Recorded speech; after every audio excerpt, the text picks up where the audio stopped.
in Veneto e radicamento, a dire il procuratore di Venezia Bruno Cherchi nel corso della conferenza stampa dove sono stati illustrati i dettagli dell'operazione dei ROS che ha portato a 33 arresti.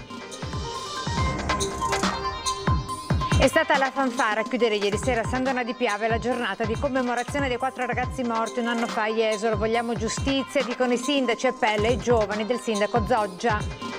Momenti di terrore a Pianiga quando in pieno giorno i ladri sono entrati in casa, c'era una 14enne che si è nascosta in bagno e ha chiamato la mamma con il cellulare. Coppia di fratelli fermata dalla polizia locale mentre tentava di aprire dai portoni a Marghera, uno di loro ha soltanto 11 anni. Secondo Confesercenti il coronavirus non ha peggiorato di molto la situazione delle attività economiche del centro di Mestre, ma questo solo perché da anni si vive già una crisi drammatica. Dopo la protesta in piazza San Marco, dei dipendenti dei musei civici continua a far discutere il mondo politico cittadino il programma di riaperture scaglionate che si concluderà a metà settembre. Niente fuochi d'artificio, ma le tavolate all'aperto per festeggiare il Redentore come da tradizione sono state confermate. Ben ritrovati con l'informazione veneziana in diretta dai notiziari di Antenna 3. In apertura l'avete sentito dai titoli, la 'ndrangheta in Veneto con l'inchiesta condotta dalla Procura di Venezia, dal procuratore capo Bruno Cherchi. Allora tutti i dettagli nel nostro primo servizio. 33 misure di custodia cautelare, numerose perquisizioni, oltre 100 indagati. È questo l'esito dell'operazione Taurus condotta dai carabinieri del ROS di Padova per sconfiggere le infiltrazioni mafiose nella nostra regione. E con il supporto dell'Arma Territoriale in Veneto, Emilia-Romagna, Lombardia e Calabria. Sequestri di beni mobili e immobili per un valore di 3 milioni di euro. Le accuse sono di associazione di tipo mafioso, traffico di stupefacenti, estorsione, rapina, usura, ricettazione, riciclaggio, turbata libertà degli incanti, furto aggravato, favoreggiamento, violazione delle leggi sulle armi con le aggravanti mafiose. Destinatari sono esponenti delle famiglie calabresi Gerace Albanese, Napoli Versace, stanziate a somma campagna in altri comuni limitrofi del Veronese, ancora una volta territorio protagonista. Questa modalità dell''ndrangheta è stata riscontrata non solo in Italia ma anche all'estero, quindi modalità di espandersi e di radicarsi sul territorio sfruttando quelle che sono le presenze di associati all''ndrangheta che vivono e operano ove portano avanti criminalmente la struttura delinquenziale. Tra gli arrestati 2 albanesi residenti a Paese e un kosovaro nel Trevigiano, più un vicentino. Per il procuratore Cherchi si può ormai parlare di un vero e proprio radicamento. In questi 2 anni mi pare che abbiamo fatto circa 200 misure cautelari, quindi parlare di infiltrazione sarebbe una cosa che non delinea effettivamente la gravità della situazione. C'è un radicamento profondo della criminalità organizzata nella regione. E sono soggetti che vivono qua ormai da tempo e da tempo anche svolgono attività criminali, soprattutto nel riciclaggio. Grande capacità infatti è stata dimostrata proprio nel trasformare denaro illecito in denaro pulito con totale autonomia gestionale, inquinando passo dopo passo l'economia. Le indagini continuano. E nel corso della conferenza stampa il procuratore Bruno Cherchi ha sottolineato nuovamente le difficoltà derivanti dalla carenza di magistrati e personale amministrativo. È una cosa noiosa che continuo a dire a tutti i livelli, non si riesce ad avere la copertura degli organici né dei magistrati ma soprattutto del personale amministrativo. Io devo continuare a dire che anche in questo caso se i carabinieri non avessero messo a disposizione le loro capacità, le loro conoscenze e la loro disponibilità avremmo avuto ulteriori difficoltà a fare questa indagine e questa indagine di criminalità organizzata che necessitano non solo del supporto dell'attività del magistrato, ma poi di un'attività concreta di gestione amministrativa dei procedimenti sul quale siamo particolarmente carenti. Adesso a San Donà di Piave con la commemorazione dei 4 ragazzi tragicamente scomparsi un anno fa, chiusa dalla fanfara dei bersaglieri ieri sera.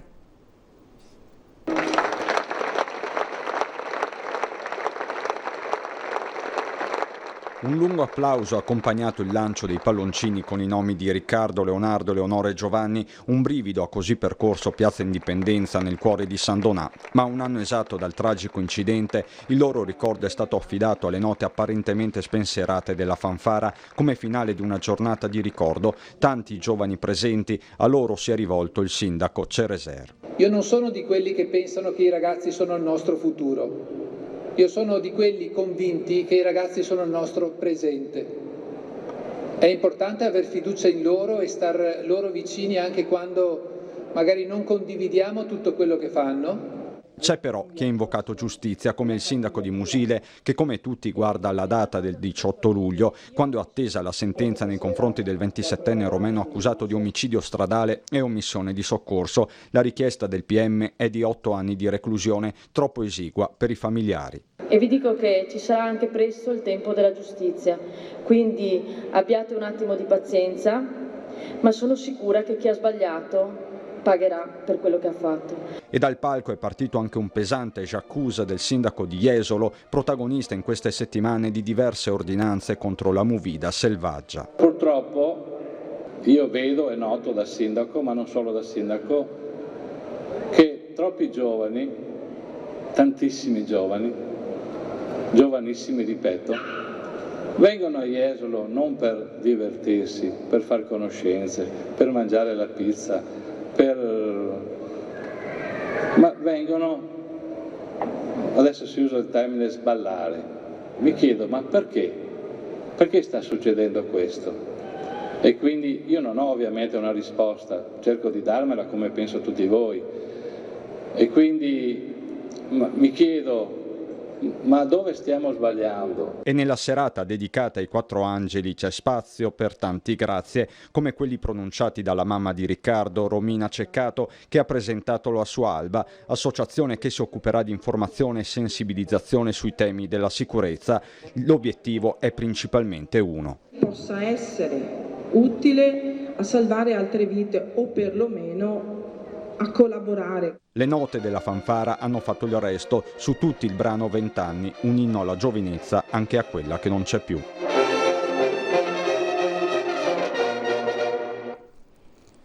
Ora la cronaca ci porta a Pianiga con momenti di autentico terrore vissuti da una ragazzina in pieno giorno, una ragazzina di appena 14 anni.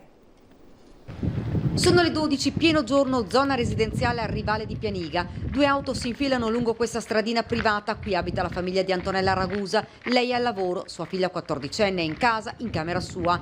I ladri tentano di entrare, prima suonano più volte sperando non ci sia nessuno, poi forzano la porta finestra. Sono attimi di terrore per la ragazzina. Ha fatto il giro della casa dove dietro abbiamo le porte finestre, ha forzato la porta finestra e è entrato. Mia figlia ha sentito il botto perché ha buttato sulla zanzariera, è corsa immediatamente in bagno e si è chiusa a chiave. In bagno si è chiusa a chiave ed ha telefonato alla mamma. Qualcuno sta tentando di entrare, ha detto la ragazzina. Il ladro non si è arreso. Il tipo è salito su per le scale e ha cercato di forzare la maniglia per verificare se c'era qualcuno, perché evidentemente salendo le scale una delle prime porte l'ha vista chiusa, è andato a vedere chi c'era. E lì c'era mia figlia, che però lei è stata zitta, non ha detto niente. In quel momento mi stava chiamando, però parlava sottovoce. Ok, infatti io facevo fatica a capire quello che diceva. A quel punto Antonella chiama il vicino e lo prega di andare a casa e vedere cosa sta accadendo. Lei prende la macchina e torna verso casa velocemente. Quando arriva trova il vicino e la figlia disperata. Secondo il racconto della 14enne, il ladro, dopo aver tentato di aprire la porta del bagno, si è reso conto che dentro c'era qualcuno. Così ha desistito ed è corso via. Le auto sono sfrecciate sulla strada, lasciando in casa la 14enne in lacrime. Immediata la denuncia ai carabinieri, dove la 14enne ha raccontato quei terribili minuti. Fra l'altro la famiglia ha una cagnolina che a un certo punto ha smesso di abbaiare. La sentita proprio zitta, quindi si pensava che magari gli abbiano spruzzato una sostanza, infatti è rimasta strana tutto il giorno, voleva sempre stare dentro, ha paura. La 14enne, ancora sotto shock, non vuole più rimanere in casa da sola. Oggi ho voluto andare dalla nonna. Io dovevo comunque tornare al lavoro, dopo ho fatto denuncia e tutto, e quindi ho dovuto andare dalla nonna. Adesso la storia di una coppia di fratelli ladri, scassinatore lui ha soli 11 anni e lei, la sorella, è incinta.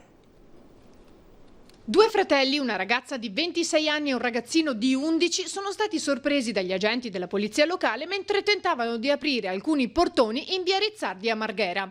Il sospetto degli agenti di trovarsi davanti a topi d'appartamento è stato confermato dal fatto che i due, al passaggio di una pattuglia della Guardia di Finanza, abbiano cambiato immediatamente direzione, imboccando via Ulloa. A quel punto gli agenti hanno deciso di intervenire bloccandoli. La 26enne, di nazionalità croata, è all'8° mese di gravidanza e con decine di precedenti per furto in abitazione, così come il fratello. Con sé avevano tutta l'attrezzatura per aprire le porte. La donna è stata denunciata per possesso ingiustificato di strumenti da effrazione in concorso con il minore non imputabile. E adesso il punto sul commercio in centro città a Mestre dopo il Covid.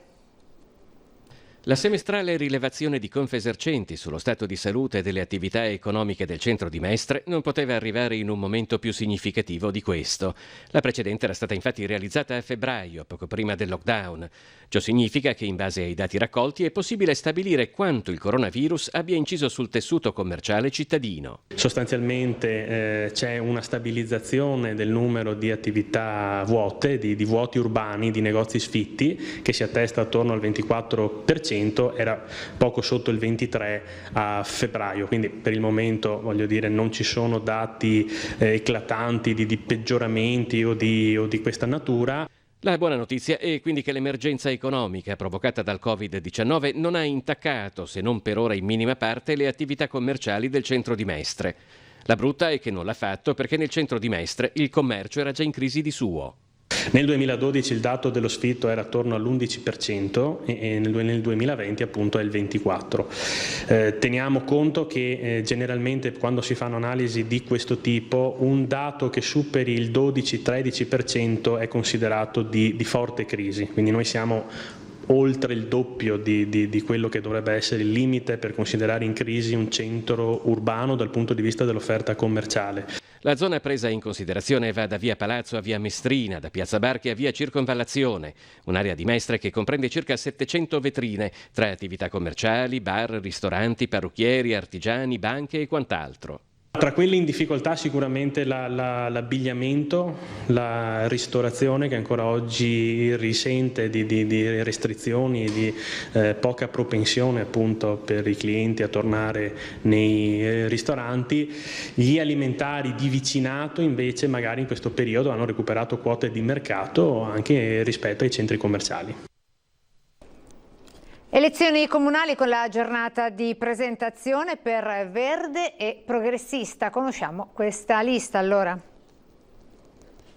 Il suo simbolo sono le sagome di 3 leoni marciani di 3 colori diversi, il verde, il rosso e l'arancione, a rappresentare le 3 anime, progressista, civica e ambientalista, che compongono Verde e Progressista, lista che si schiera nella coalizione a sostegno della candidatura a sindaco di Venezia di Pierpaolo Baretta alle elezioni comunali di settembre. Questa è una lista che intanto tiene insieme tutte le forze di sinistra e ambientaliste della città di Venezia, che già solo questo è un dato importante, perché non voglio dire che è l'unico, ma è sicuramente una rarità nel panorama politico italiano. È una lista fatta da persone che appartengono in parte a forze politiche e in gran parte ad associazioni, a comitati, a percorsi di impegno culturale, civico, di impegno sociale anche. Una bella sintesi del meglio, secondo noi, che si muove in questa città, di una parte del meglio che si muove in questa città. Gianfranco Bettini e Gianluca Trabucco sono rispettivamente presidenti uscenti delle municipalità di Marghera e Chirignago Zelarino, dopo Mestre e Venezia le 2 municipalità più popolose del comune, un comune in cui, affermano, negli ultimi anni le cose sono cambiate. In questa città c'è un serio problema di democrazia, nel senso che questa amministrazione ha chiuso le municipalità, ha chiuso tutte le consulte, ha limitato i margini di manovra del Consiglio Comunale modificando il regolamento e quindi anche provando a limitare gli spazi di dibattito. Noi pensiamo invece che in questa città serva la partecipazione, serva la democrazia, serva una nuova apertura, insomma quello che è sempre stato Venezia fino adesso. Lavoro, diritto e ambiente sono i 3 grandi temi messi al centro del programma, assieme alle persone e ai tanti problemi da risolvere in una città complessa e variegata. Chi amministra sa che il giorno in cui entra nella sala comandi non ha una cosa, ne ha tante da fare.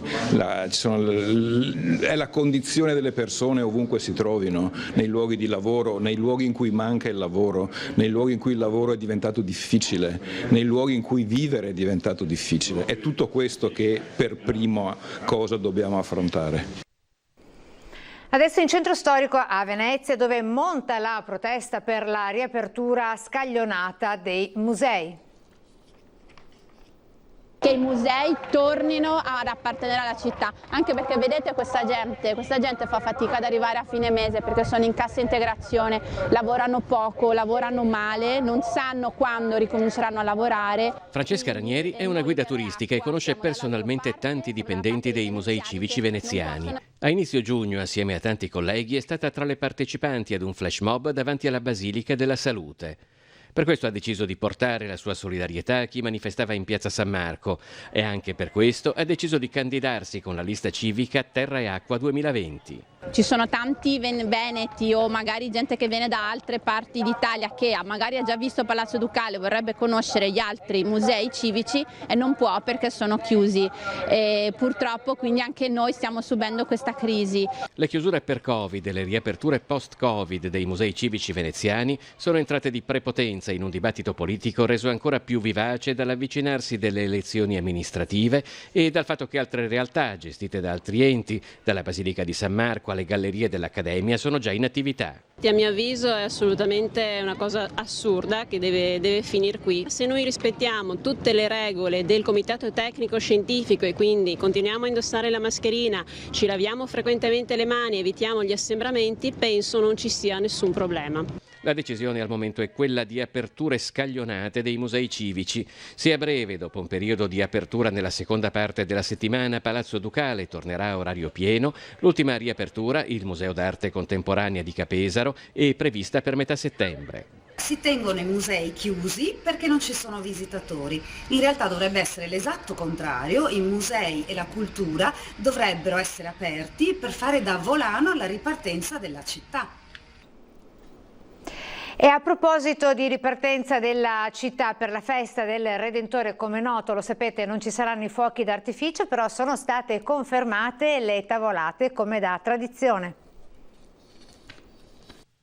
Confermate le tradizionali tavole all'aperto per i festeggiamenti del Redentore. Le regole per l'allestimento sono state inserite in un'ordinanza firmata dal comandante della polizia locale Agostini.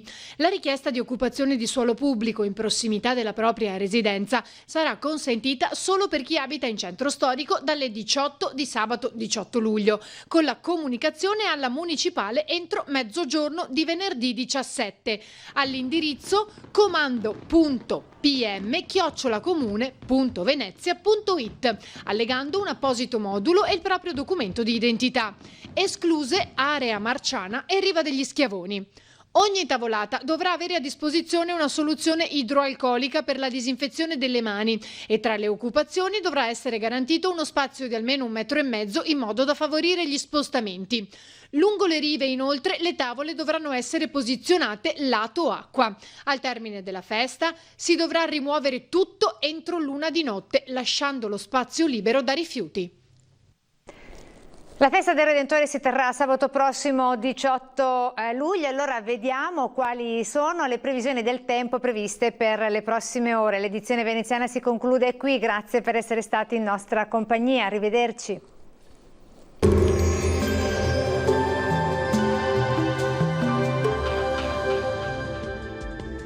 Bentrovati al meteo. Estate un po' sottotono con qualche temporale e senza caldo intenso. Il dettaglio di giovedì 16 luglio.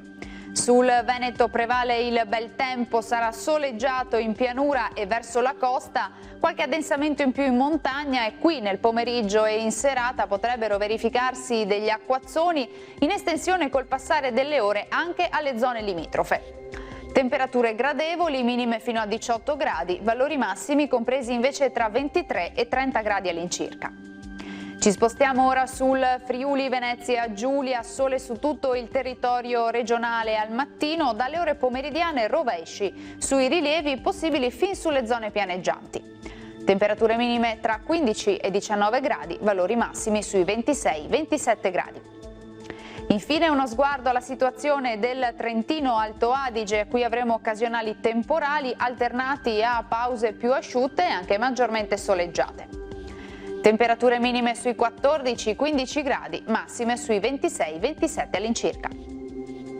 Dal meteo di Antenna 3 per ora è tutto, grazie per l'attenzione e arrivederci al prossimo aggiornamento.